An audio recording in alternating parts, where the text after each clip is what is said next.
All right. Hi everyone, I'm volcanologist Dr. Janine Kribner, and this is my guest.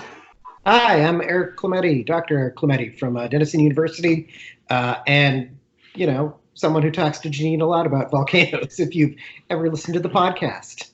Absolutely, I appreciate that. Find popular volcanics podcasts. We're on, I think, every major podcast thing. But today, you're going to tell me about crystal ages. Yes, so I pretend like I know a lot about volcanoes. I do know a lot about volcanoes, I suppose.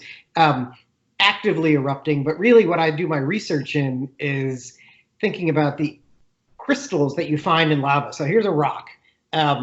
This rock is one that I had picked up from the beaches near Kohala in Hawaii. And if you look at this rock, it's got a nice little green thing right there, which is a bunch of olivine and other minerals in it. And it's a rock that reminds you of the fact that when we look at a eruption, this is at one point a lava flow that came from that volcano, and that has a date to it that we can figure out when an eruption happened. And we can say this eruption happened, I don't know when this eruption happened, so I'm going to make up a number. Let's say 7,500 years ago.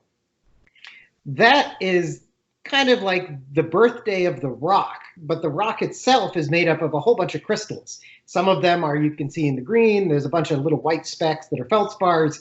There's all sorts of crystals in here, and unlike a person who has a birthday, this rock has multiple birthdays because you can have the time it erupted, which is one date, but then all of these crystals had to form at some point, most likely before this thing erupted, well before it erupted. And that's when the crystal age question comes in, is thinking about how each of the crystals in something that erupts out of a volcano can have distinctly different ages that tells us something about how this lava, how this magma formed. So you have an eruption that has a bunch of crystals in it. The crystals might be a few days old, they might be months, they might be thousands of years, they might be tens of thousands, they could be hundreds of thousands of years old that formed underneath the volcano.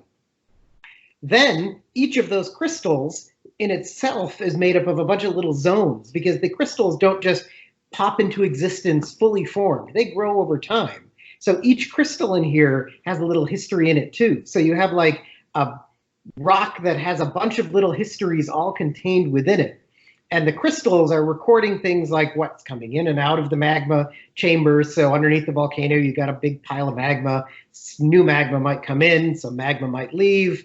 The chemical composition's recorded in the crystals. The age of the crystal tells you when that magma might have been at a certain temperature. And you have all this information that's locked in a simple little rock here that can give you a bunch of stuff that happened at a volcano, even when it wasn't erupting. Volcanoes are only going to give us history based of what comes out the top when it's erupting. But when we look at the rocks themselves, we can get all that hidden history. And that's the cool thing about crystal ages and crystal compositions when we're looking at volcanic rocks.